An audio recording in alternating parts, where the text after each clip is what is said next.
Okay, good morning, everyone. And thank you for registering for today's HCV Action webinar, which is on hepatitis C in the criminal justice system.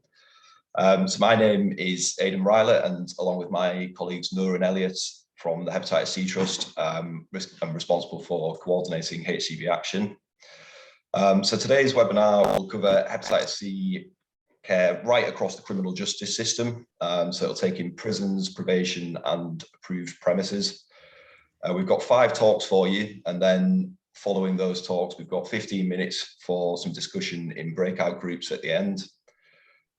Just some quick housekeeping notes to start off with. If you could please keep your microphone off until we get to the breakout groups, so that everyone can hear the presenters properly.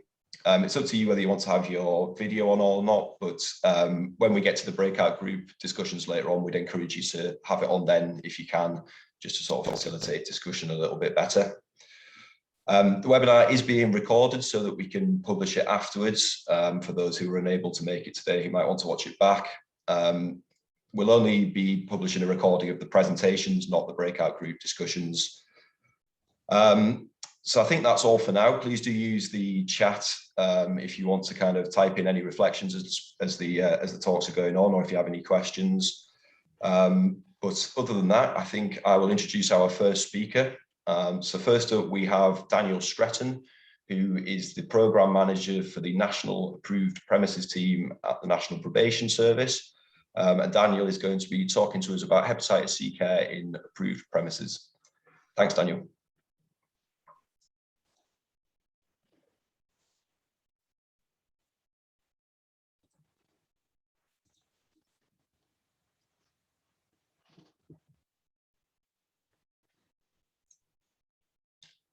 Daniel, we can't hear you at the moment.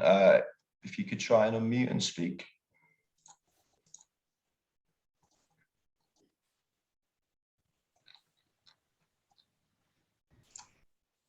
Okay, I can't actually see Daniel on there. So what I think maybe we should do is skip ahead a bit to the second presentation and then come back to Daniel's. So I'm going to click through here. So Lee, if you could unmute yourself now, and we'll start with the second talk. So Lee is going to cover the prison HIT program. Lee. Hi, Aidan, can you hear me? Yeah, we can hear you, Lee, thanks.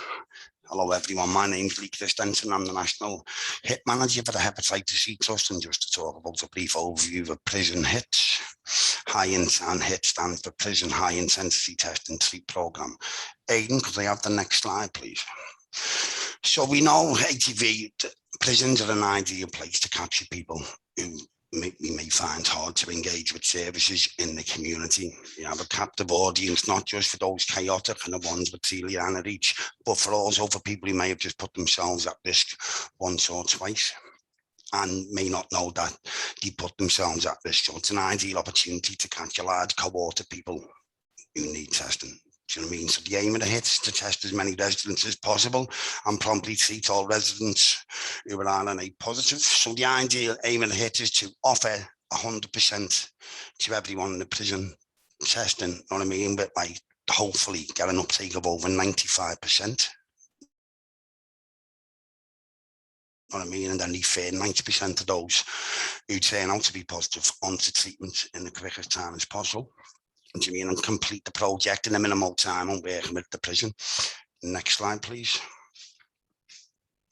So the key stakeholders you need to be involved: the governor or the prison leadership representative. Obviously, the governor needs to allow us to come into the prison and complete the project with the HIT. Do you know what I mean? We also need the governor to allow us to provide the staff to support the actual HIT, and then also lay out any additional funds, monies for the staff and for any initiatives that come that he can then get back on the HIT. You know, he can claim that back from the OTN. Do you know what I mean?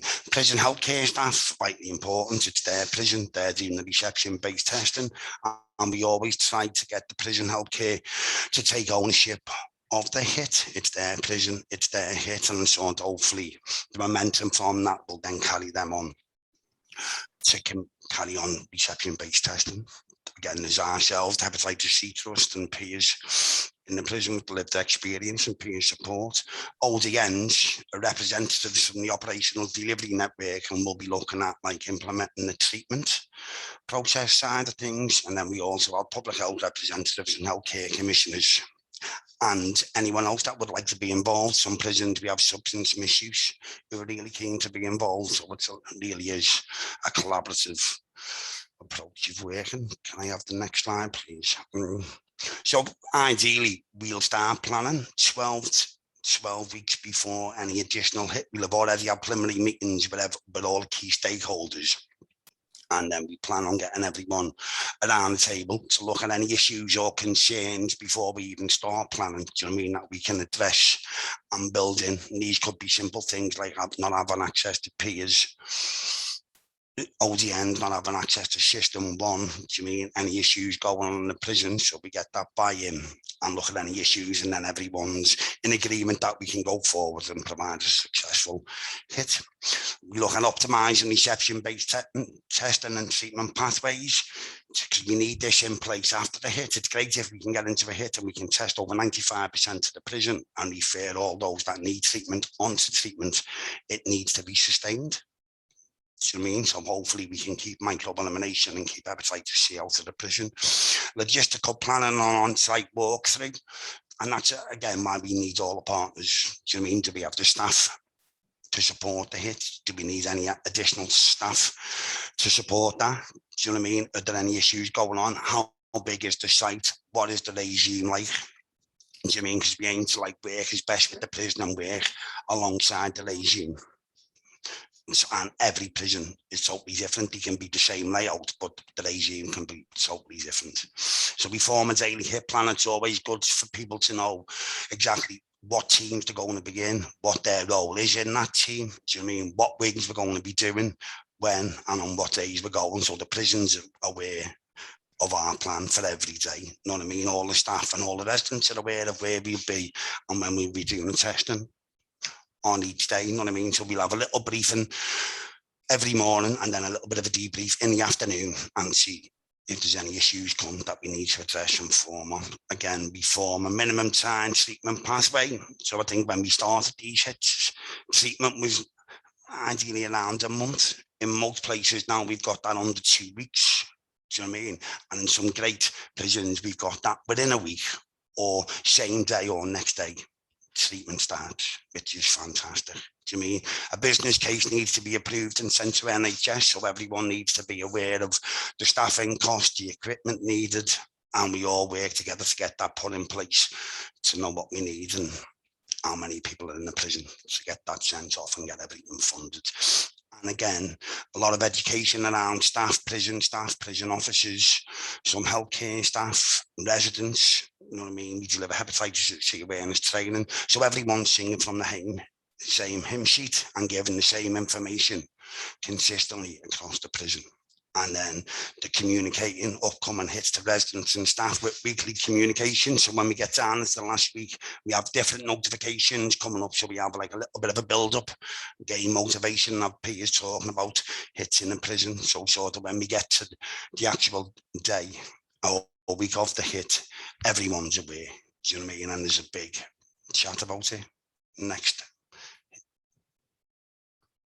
Can we have the next one, please? And again, prison peers are a massive importance to the prison hits. We know that, like, we've got lived experience, but what prison residents, Hep C resident peers bring to the actual hit is massive and really supports the uptake of prisoners. So we need to identify residents in the prison that want to become peers and are willing to like help build up the motivation and the prep work in the prisons and be talking to people and letting people know about transmission routes. We deliver training to them, we promote the hits, they encourage residents to get tested, and then they work alongside us on the actual hit, you know what I mean? So then we have to identify, do we need peers on every wing, or can peers come across different wings depending on that cohort? And but like prison trained hepatitis C trust peers have been invaluable to every hit, you know what I mean, and can always make the difference and normally make the difference on the uptake and how many people get tested in the prison.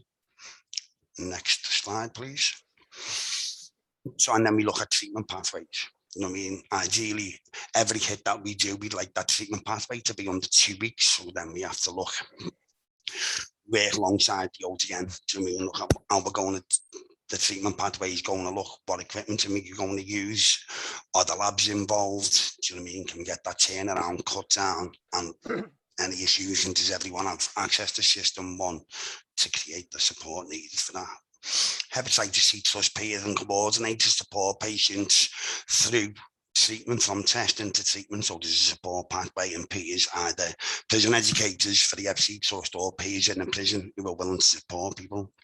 ODN network staff to assess patients prior to MDT and try and create that pathway to be as minimal as possible, make the decision to treat, monitor the treatment.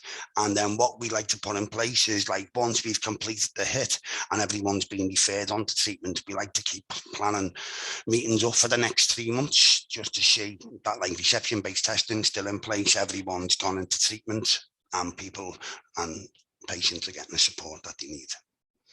Next slide, please.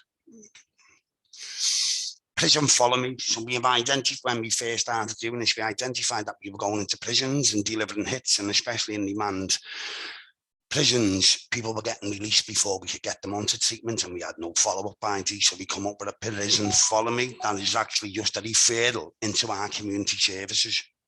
So, and a referral into our community so people can be followed up, released from prison. So what we ideally do now is that, like, we look, everyone that is antibody positive, we try to cross-reference and look who's likely to be released sooner rather than later, and prioritise them to get, like, whether it's the caveats or the treatment first, and get a follow me form filled in. So we've got an idea of what area they're going to go to, what services they're using. Do they have a contact in probation? Do they have a contact in do they have a key worker? What homeless shelters do they span? Do they go to soup kitchens? Just to give us an opportunity to pass this over to our community team to then pick them up and hopefully get them back into treatment and support them through treatment in the community. Next slide, please. And again, a big part of testing is great in getting people onto treatment. You know what I mean? We have the peers in the prison, and a massive that they're sharing their own experience. Do you know what I mean? They're there to help hand out literature, deliver brief interventions, and talk about transmission routes with everyone, because a big side of what we do is interventions and education. Do you know what I mean? Make people aware of transmission routes and how they're putting themselves at risk, either in prison and in the community. So we've got that all-round approach, so everyone's aware of putting themselves at risk. I think it's the last one. Yeah, that's me. Thanks very much, Lee. That's a really useful overview of the HIT programme. Thank you for that. And in a short while, we will be hearing from Governor at HMP Elmley of their experience of undertaking a hit in their prison. But what I think we will now do, I think we've got Daniel Stretton with us. So if you bear with me just 1 second, I will stop sharing my screen and then restart with the correct slides. No, could you just give me permission to share my screen, please?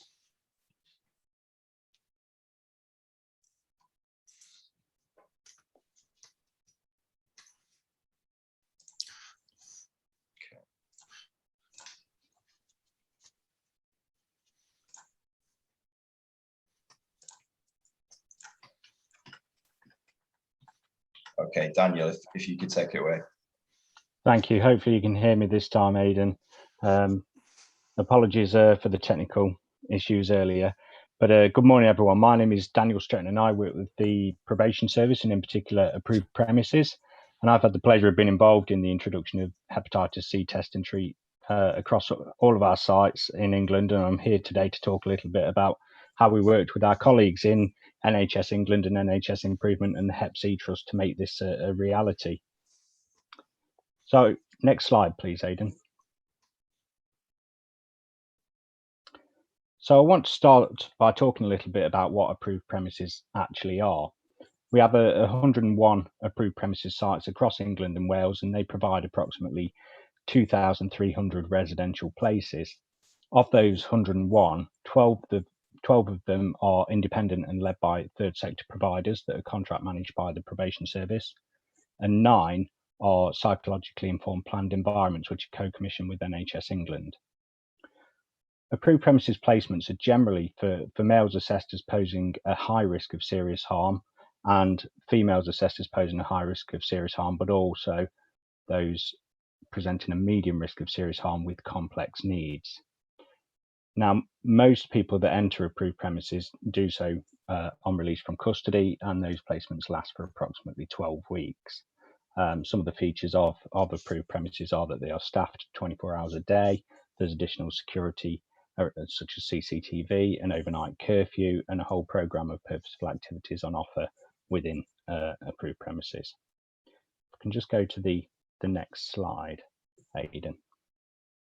So we were approached by our colleagues in NHS England and NHS Improvement and the Hep C Trust last year, back in 2020, to support the aim of eliminating Hep C in England by 2025 by building on the excellent work which had already been undertaken in the prisons, such as reception testing and the HIT programme, which has just been discussed. By expanding into approved premises, this allowed for additional opportunities for anyone who may not have taken up the offer or been missed in custody, or those that may have been asymptomatic or hadn't completed treatment in the past. It also expand the offer to anybody in approved premises who hadn't started their placement directly from custody. Next slide, please, Aidan. So, a small group of representatives from each of those organisations met regularly to discuss how we could develop the aims and support the rollout of this initiative.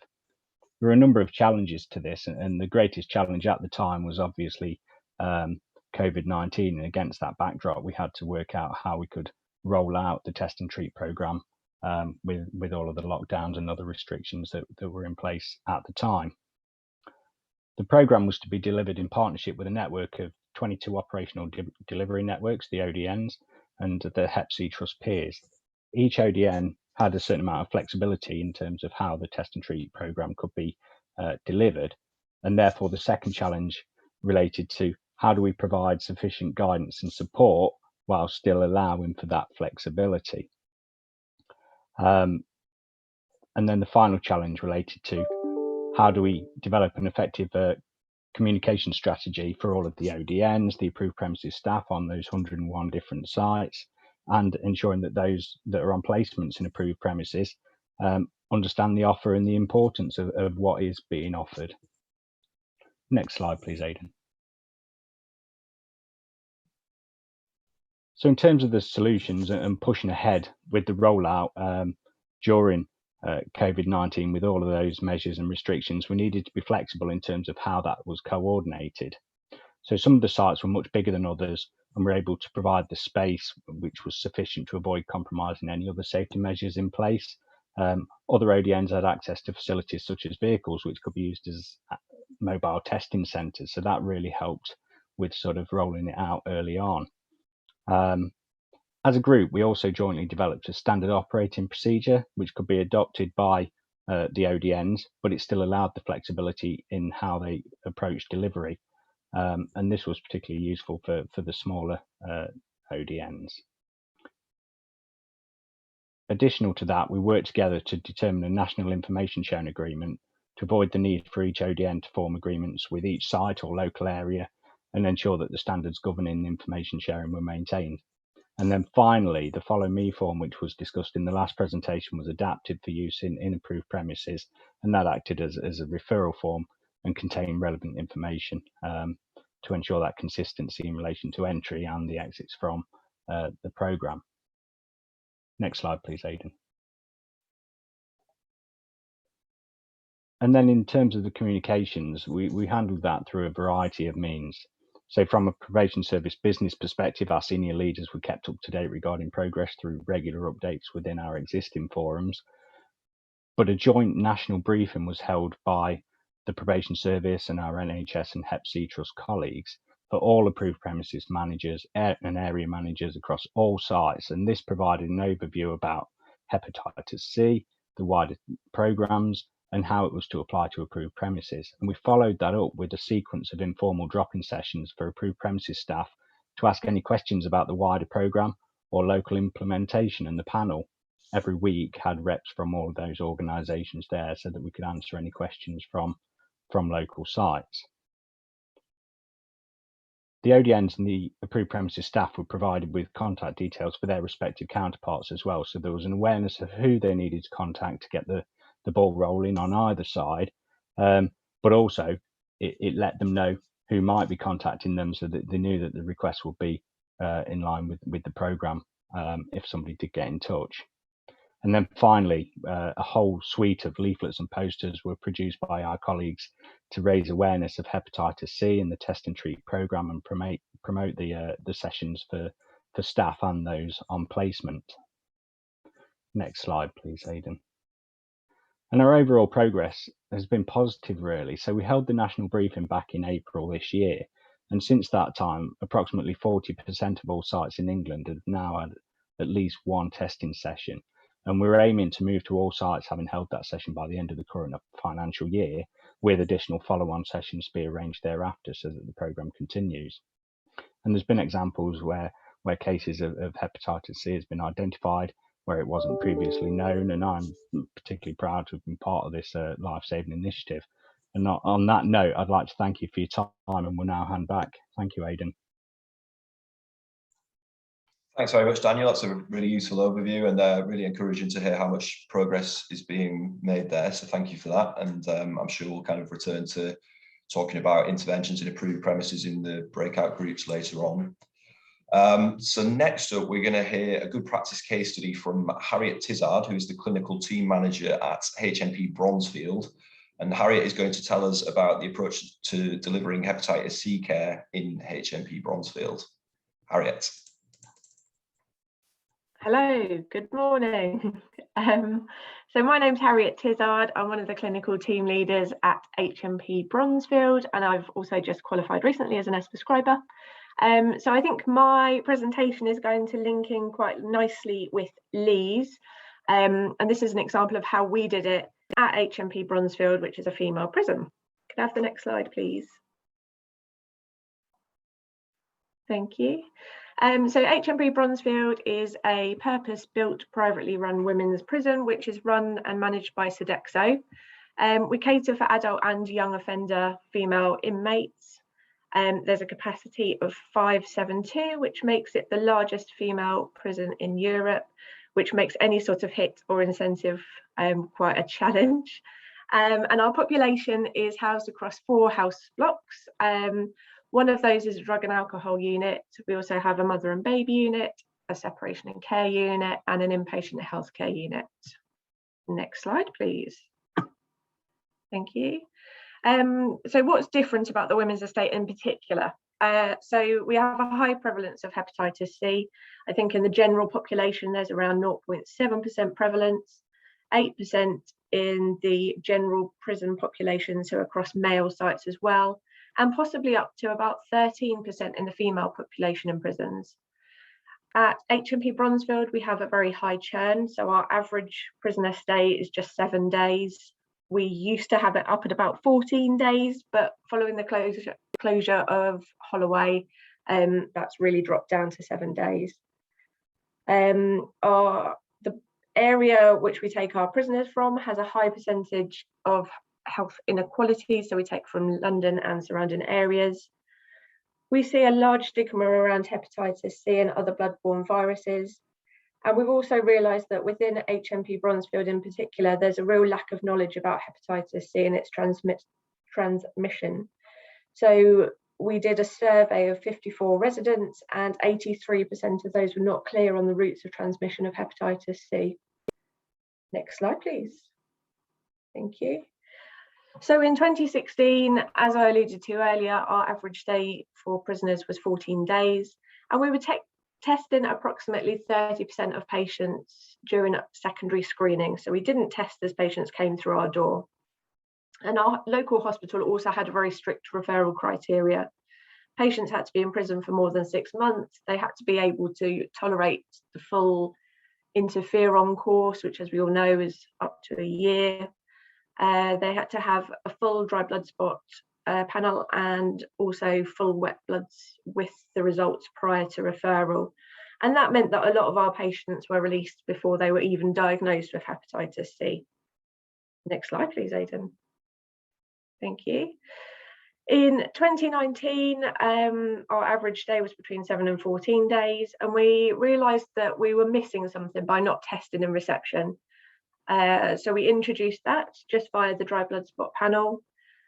The local hospital very kindly relaxed their referral criteria, and we really improved our links with the Hepatitis C Trust, which was a massive help for us.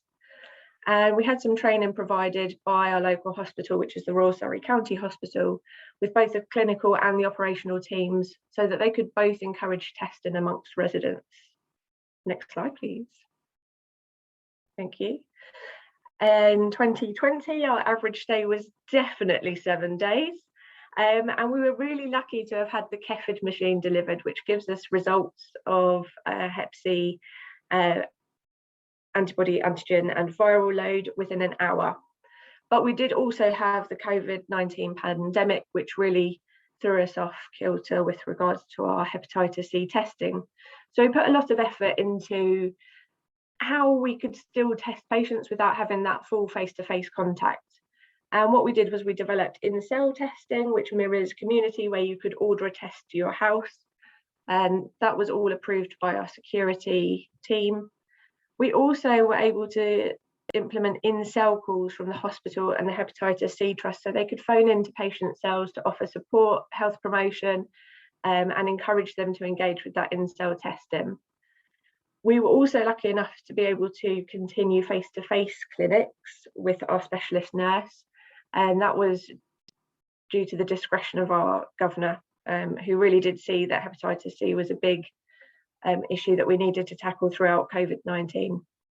And we also spent a lot of our time doing leaflet drops. Hepatitis C Trust gave us tons of workbooks, magazines, leaflets, all sorts of bits and pieces to keep our residents busy during the COVID-19 lockdown. Next slide, please. Thank you. So we started our HIT planning really early in 2020, and like I said, COVID meant that we couldn't continue with that. So we continued to plan through 2020 and at the beginning of 2021. And we started by doing a little bit of market research to see what our residents would most enjoy as an incentive. And food and money were the most popular. We also did a mini HIT, so we tested 90 residents on House Block 4, which is our most stable population within the prison. And that gave us a bit of an idea about how quickly we could do it, the resources that we'd need, and the kind of engagement that we could expect from our residents.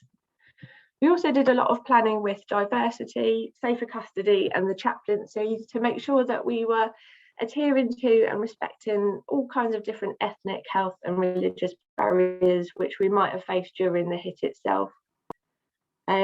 We sent a ton of information through the pod to residents, so each week they'd receive an update on their pod, and we sent information out to our staff in the weekly newsletters.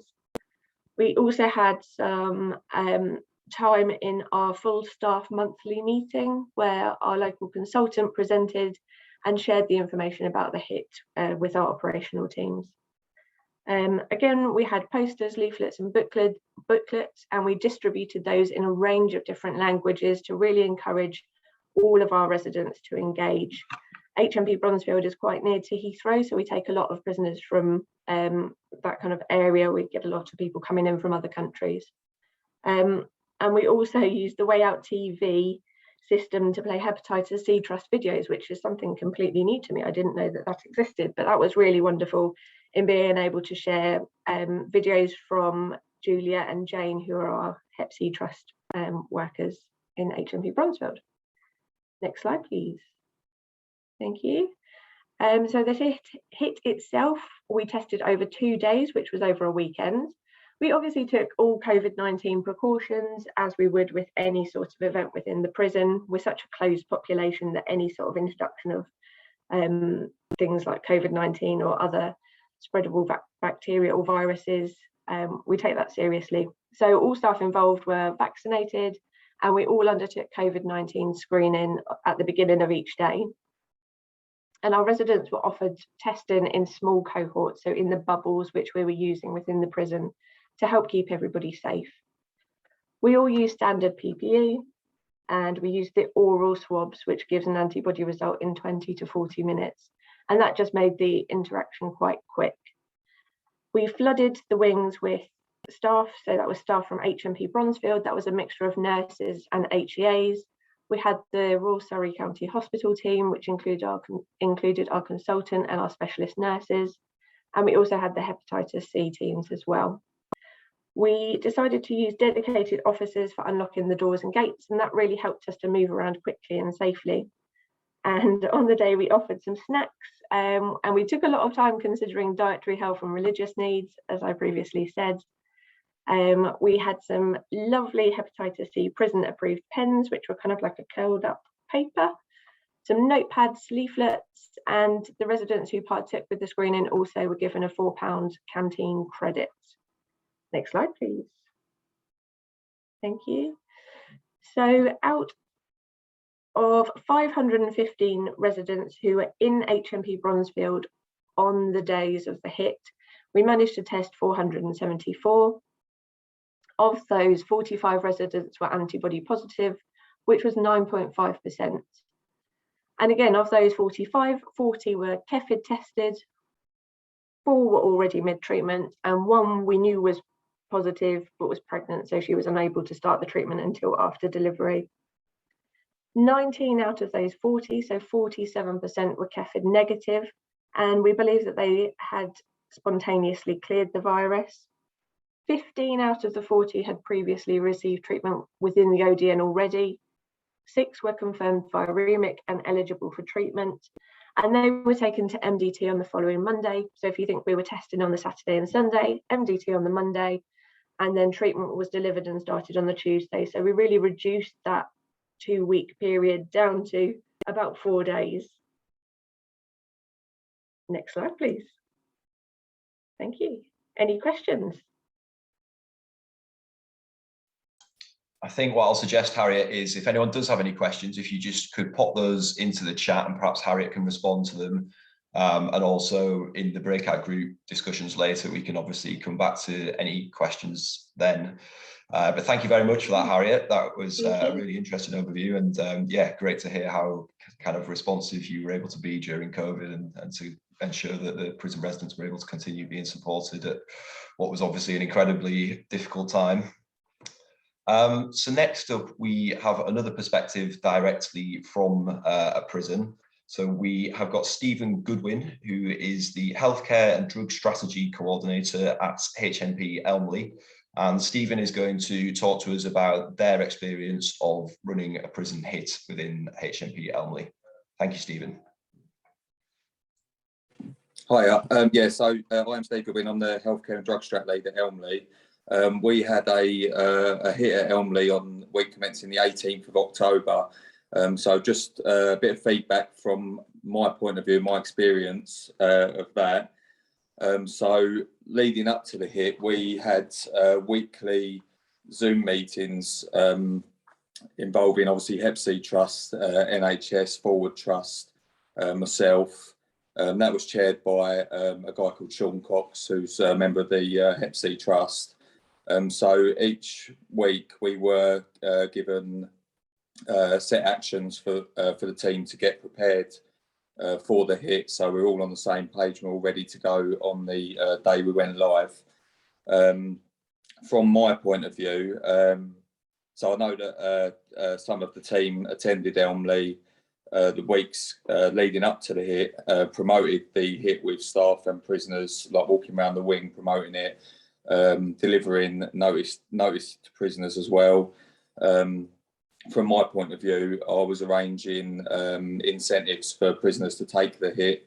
So that was £4 pin credit and Mars bars. So the previous man that was talking was obviously saying about the incentives for prisoners to take the test. So that was what we done for them.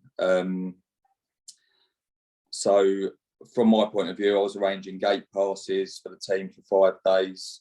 There was approximately 12 people that turned up from the team, I was arranging 4 officers per day on overtime, which was all invoiced back to the Hep C Trust.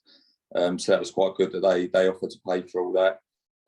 Arranged a security briefing for the team each morning, which it turned out that it was the same team attending every day. So once we'd done that initial security briefing, they didn't need that for the rest of the week. So yeah, like I say, prior to the hit, we had a member of the team going around the wings, promoting, delivering notice to prisoners under every door, so everyone knew what was coming. And it was also promoted by myself through the prisoner newsletter, weekly newsletter, and the staff weekly bulletin. We had nurses provided by our healthcare team, but any shortfalls were kindly covered by external NHS and forward trust workers. So they were very helpful in that case. So we had a written schedule which was given to all my officers and the team. So everyone knew everyone was working off the same page. That adds the different wings that they were going to each day. We had, so when they turned up, obviously went and met the team. All the team were very friendly, very proactive, very. I mean, they all really believed in what they was doing, so they were all really keen to get going. We went to healthcare, done a morning briefing, got all the equipment together, and we was deployed to the wings that we were allocated that day. So, like I said, so proactive every day, actively promoting the hit to prisoners, really passionate about what they were doing, and really determined to get really good results. So because of that, and because of that hard work that they were all putting in, and that organisation every week, I think they tested 98% of our population, which at the time was around 1150 was our population at that time. But obviously with being a busy local BCAT, our population changes every day, and we get quite a lot in new receptions each day. So since that hit, we've had members of the Hep C Trust team come back in, and they're driving the reception testing as well. So making sure they're staying on top of new prisoners coming to jail, and keeping that testing going, and then following up on any new receptions that have been missed since then. So yeah, just from my point of view, such an amazing experience, and that team of people that came in really believe in what they're doing, and such a good cause that, you know, they were so motivated, and they got such good results because of that. So from me, just wanted to say thank you to everyone in the Hep C Trust, and everyone that helped out on that, because it was such a great experience. And I think, as far as I'm aware, for a busy Cat B local, I believe that's one of the best results they've had. So yeah, from me, just thank you to everyone that was involved in that.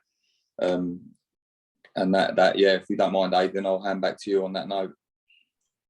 That's great. Thank you very much, Stephen. And yeah, you know, obviously the success of the hits are kind of also very dependent on how much buy-in there is from the prison itself and the staff within there. So it's really fantastic to hear about all the work that you did in HMP Elmley to make sure that it was a success there. And clearly the results kind of speak for themselves. So really great to hear about that. Thanks, Stephen.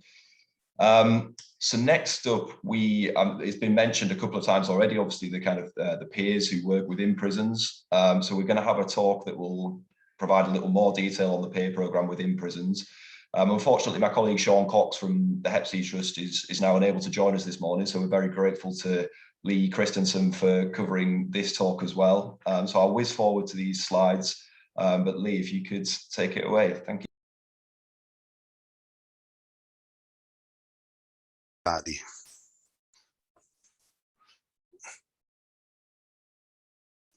No, he just gave me a few bullet points to. So again, the power of the peer and lived experience. I think any organisation can identify with just how valuable people with lived experience bring, and the support that they bring to any organisation. or initiative, and especially for us in the prison system, again, we still have a big stigma in some of the prisons, you know what I mean, and like still a lot of myths going around the old treatment and interferon and how horrendous the treatment and the side effects and everything on. And as peers going into the prison ourselves, we've got a powerful story around hepatitis, getting tested, putting ourselves at risk, you know what I mean, and going through treatment. But for us, I think it's massively more powerful when we identify people in the prison system who are willing to talk about lived experience and share their stories, you know what I mean? It becomes more alive.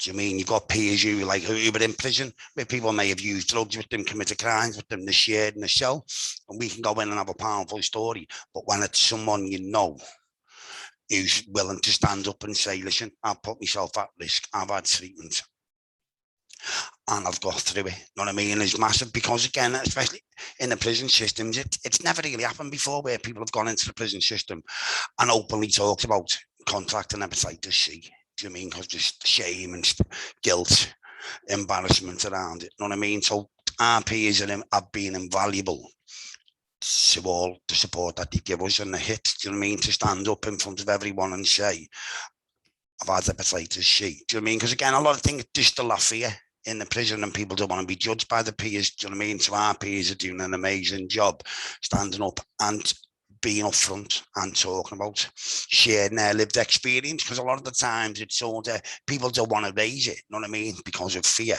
But as soon as someone else starts talking about their experience and they've had it and what they've done, and they can talk about treatment and the support that they had, it becomes alive and people identify first and then sort of get that little bit of self-belief and confidence to say, do you know what, I've also had it. So our peers, and that's sharing that lived experience in the prisons has been massive.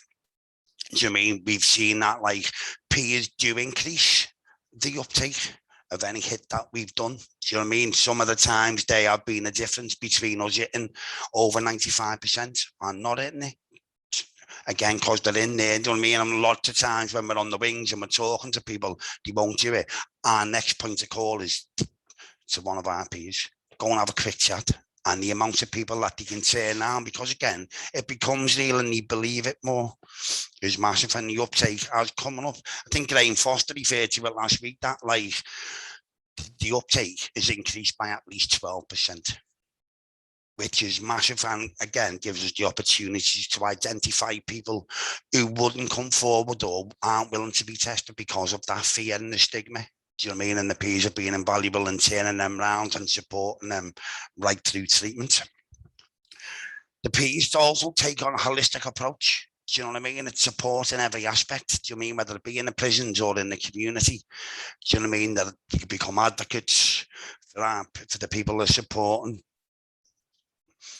They're giving them like signposting, giving them different regions and linking them in with other stuff. Do you know what I mean? The peer has been fantastic in what we've done, and especially within the criminal justice system, you know what I mean?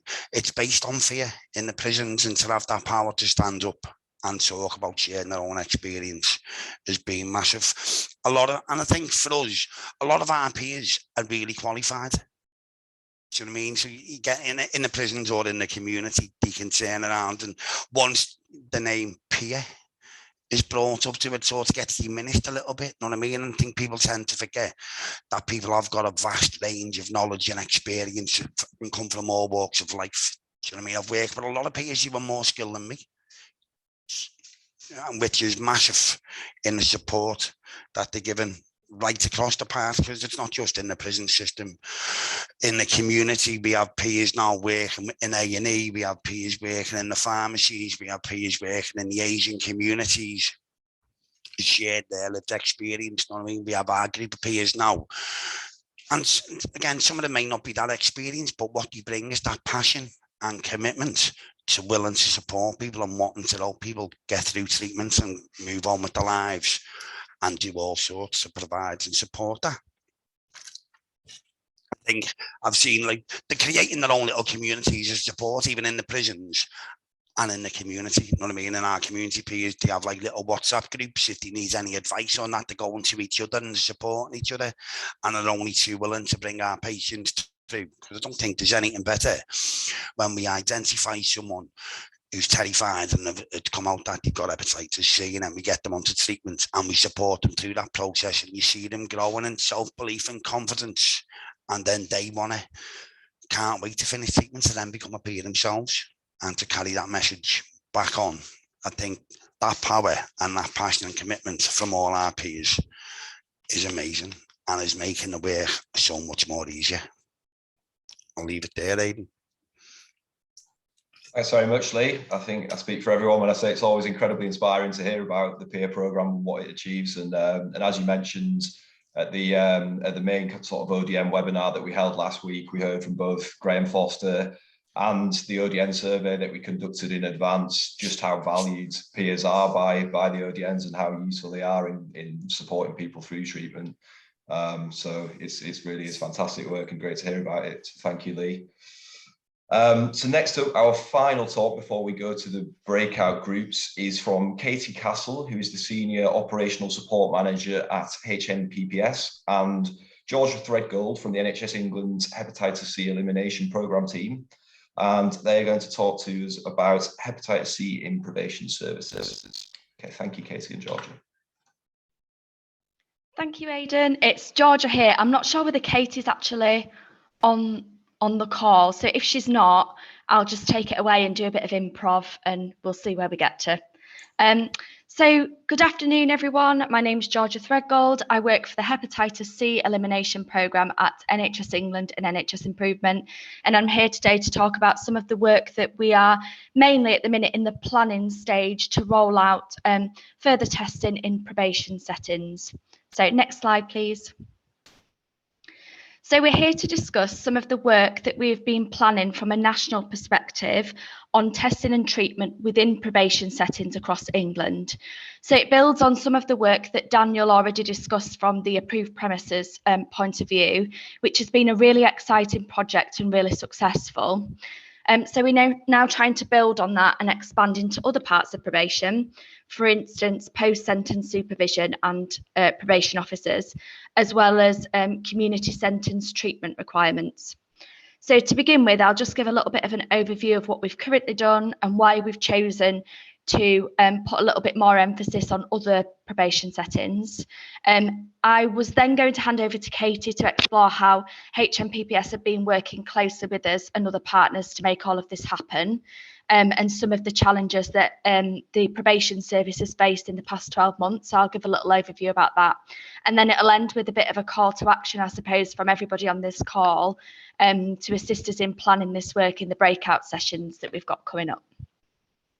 So initially, it would probably be useful to give a bit of background on the overall elimination programme and why we're looking into probation.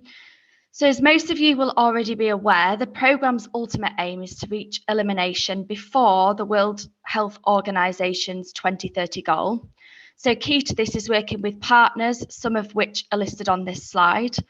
All of the partners listed here, and some additional ones as well that I'll have undoubtedly forgotten, are absolutely central to our work on planning, test and treat in probation.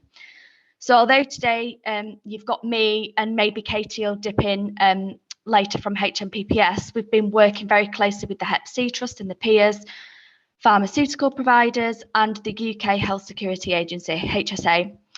All our probation planning initially goes through our probation task and finish group, similar to the approved premises one that we set up, and then goes to sign off internally to our health and justice programme oversight group, involving some of these stakeholders as well.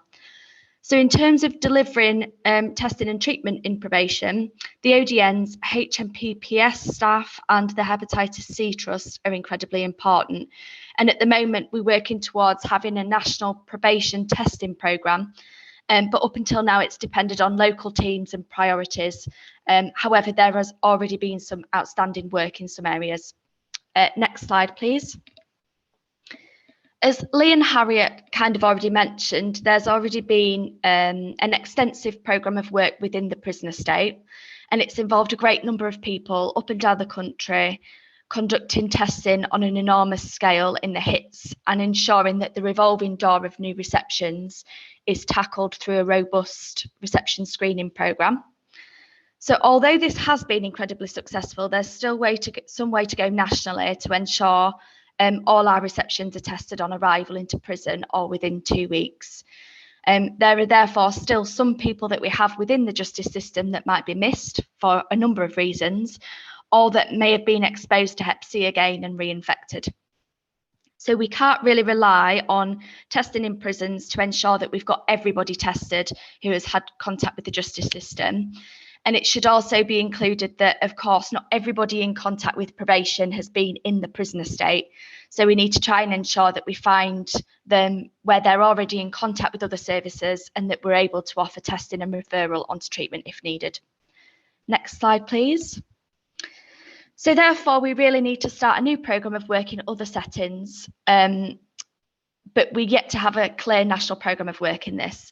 So if we want to reach the NHS England goal of elimination by 2025, ahead of the WHO goal, we need to look for more difficult to reach individuals in different settings and test opportunistically. One of the key focuses is those settings where we might find people who are unable or not willing to access health services. And they include these populations that don't think that they're at risk currently and might be asymptomatic.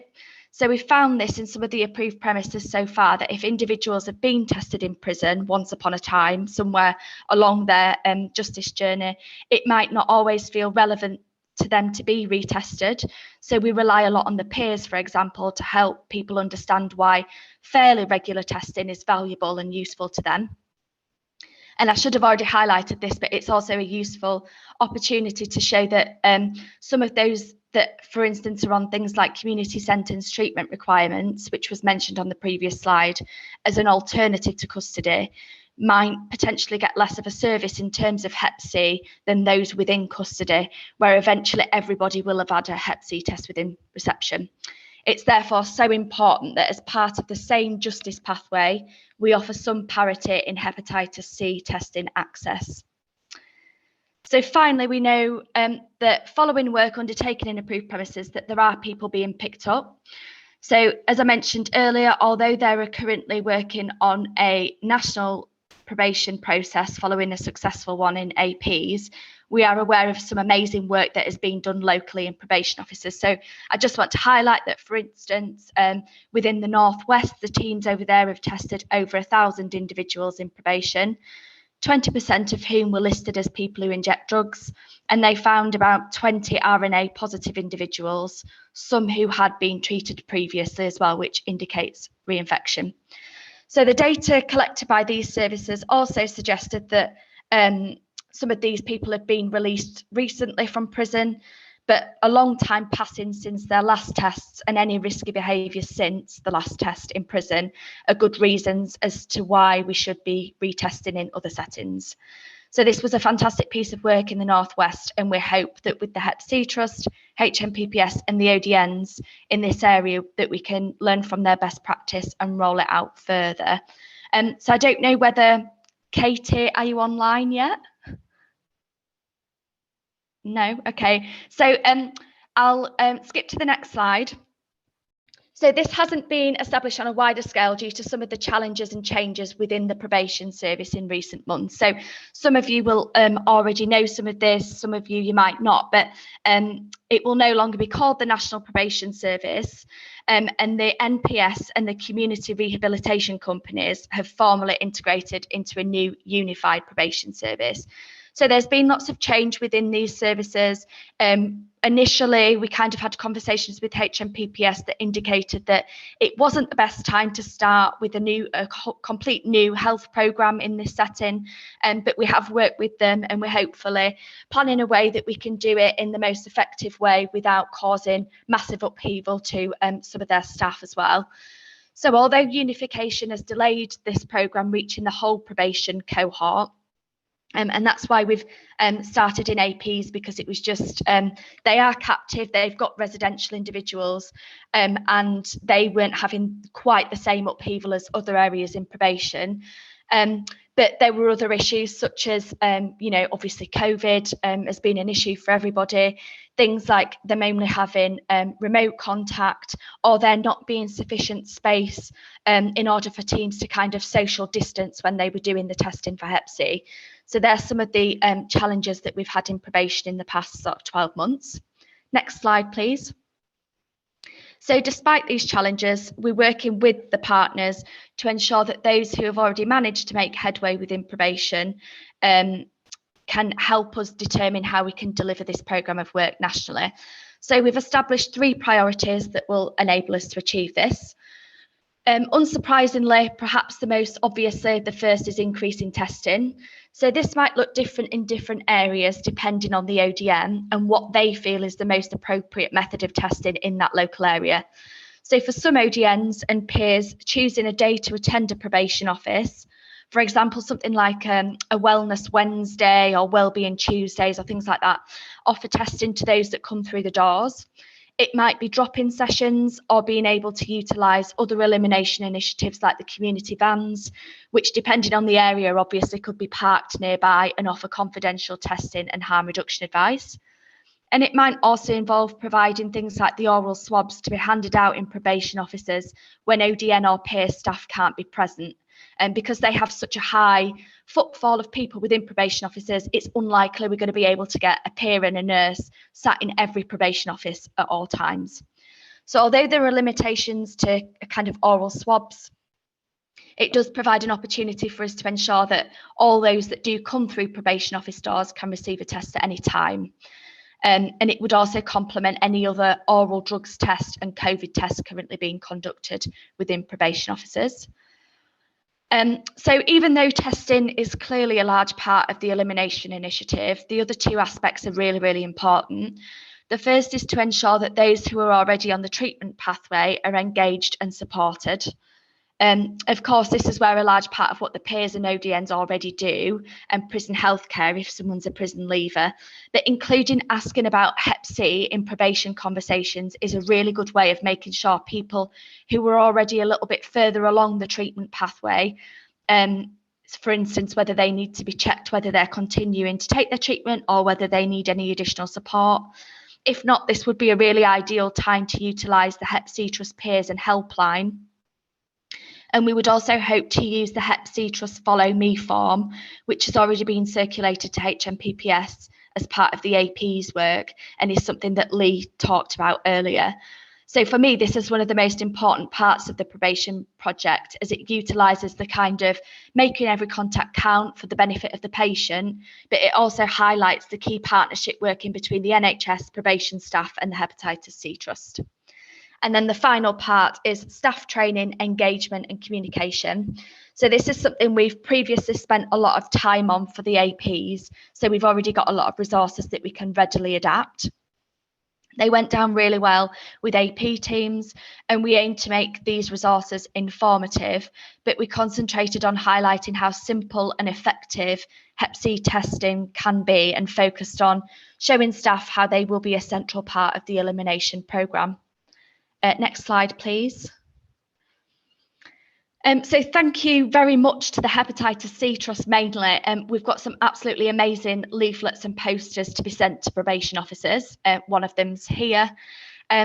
They've proved to be really eye-catching and are aimed at both service users and staff, concentrating on showing that probation staff are really intrinsic to the elimination programme goals.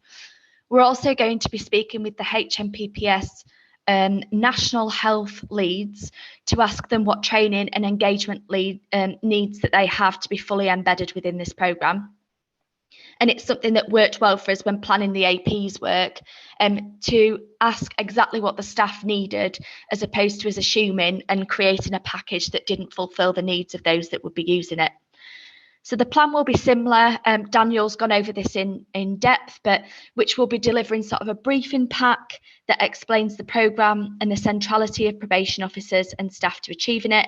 We've also found that from a bit of market research, if you like, that while some probation officers might feel very comfortable mentioning other bloodborne viruses, they feel a little bit less confident with Hep C. So having opportunities to explain what Hep C is, who's at risk, how it's transmitted, proved to be a fantastic place to start.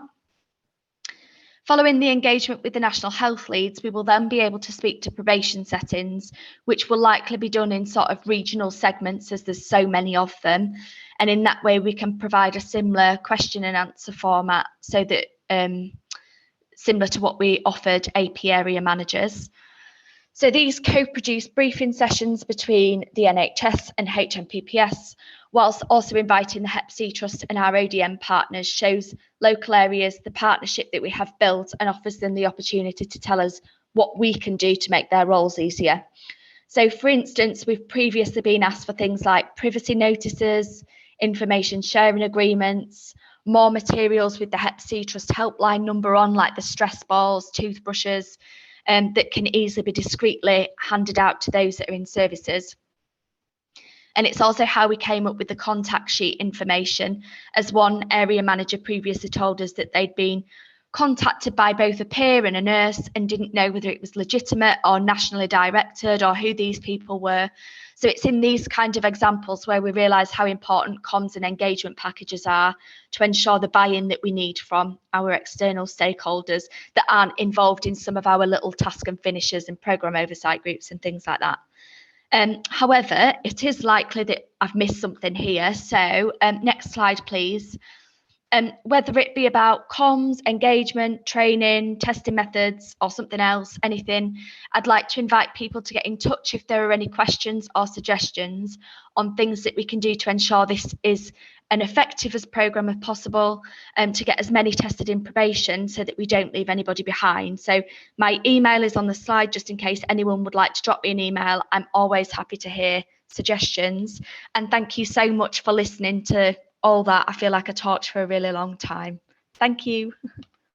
Not at all, Georgia. Thank you so much for that. It was a really, really clear and useful overview of the planned work there. And as you say, I think it'll be really useful to discuss that in the breakout groups just now as well. And please do contact Georgia if you have any ideas around any of that. So as I mentioned, we are going to split up into breakout groups now. So we'll have 15 minutes of discussion. So there'll be 4 different groups and each will be led by a facilitator from the Hepatitis C Trust. So our 4 facilitators are Noah Khan, Lee Christensen, Carrie Richardson, and Miriam Jassy. So you'll be in a breakout group with one of those 4 people. So they have got some questions to kind of guide the discussion, but please do also feel free to just kind of come forward with any reflections that you have from the talks that we've just heard, any questions that you might have. But we can also kind of, as I say, we have those questions to guide the discussion as well. If you are able to pop your camera on for the discussion, that would be good. It kind of helps to facilitate the discussion a little bit.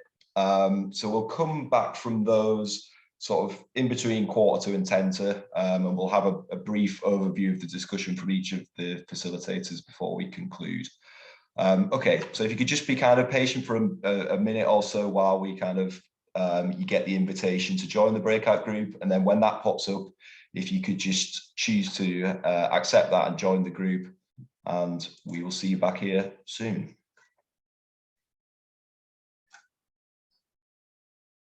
Back there from the breakout groups. Thank you everyone for participation in those, and I hope they were useful. So I will quickly go to each of our facilitators to give just sort of a couple of minutes overview of the discussion in their room. So Carrie, if I could start with you. Sure, thank you. So we had kind of the benefit of having Katie Castle in our group, I guess. So Katie could talk a little bit about her work and give some insight from a criminal justice perspective, which was useful. But I think in general within our group, most of the services were kind of either had done limited work at the minute alongside approved premises, or they were kind of in the preliminary stages of setting those things up. And we did discuss some of the kind of barriers had been around perhaps approved premises, either for whatever reason kind of not being on board with the idea of testing or any kind of intensive test and treat within their services right now. So that was kind of one of the barriers that we went over, and some ODMs having real difficulties in communicating that with them. We talked a little bit about the prison hits as well. So we had a couple of people who weren't aware that that was happening right now. So that was good. And one of our participants, Sarah, has kind of been keen. She expressed that she'd be keen to know more about the oral swab kits as well and how they might be utilised. And let me just have a look.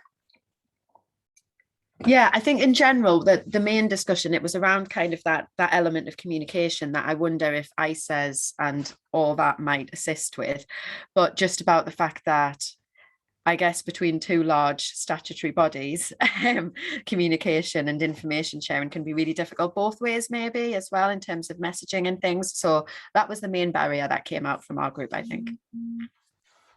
Thanks, Carrie. It's really useful. And so next, if I could go to Lee.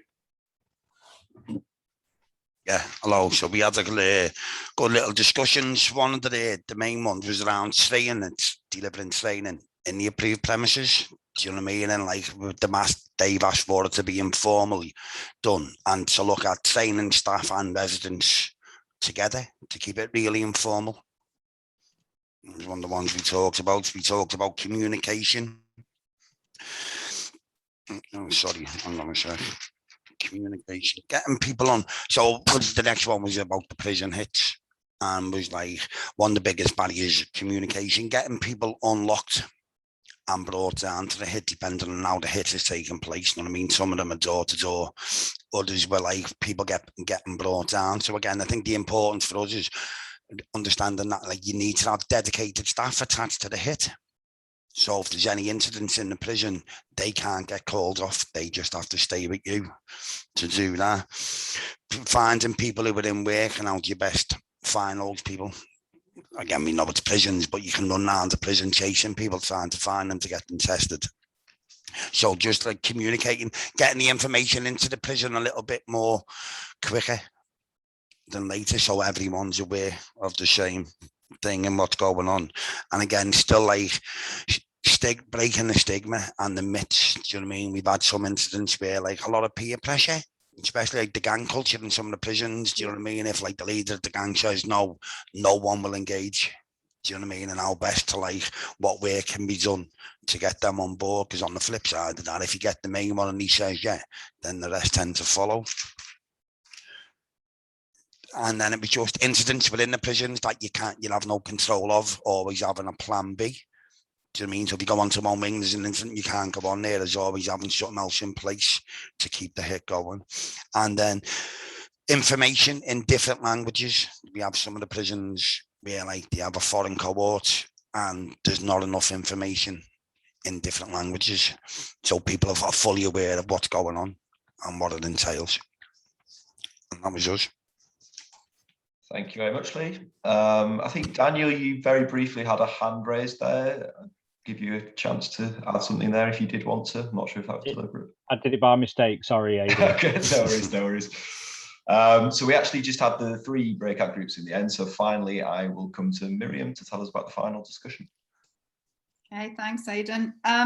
So we had some really interesting experiences from probation. So one of the things that came out of that discussion was that there seemed to be a big difference in asking probation officers to do testing.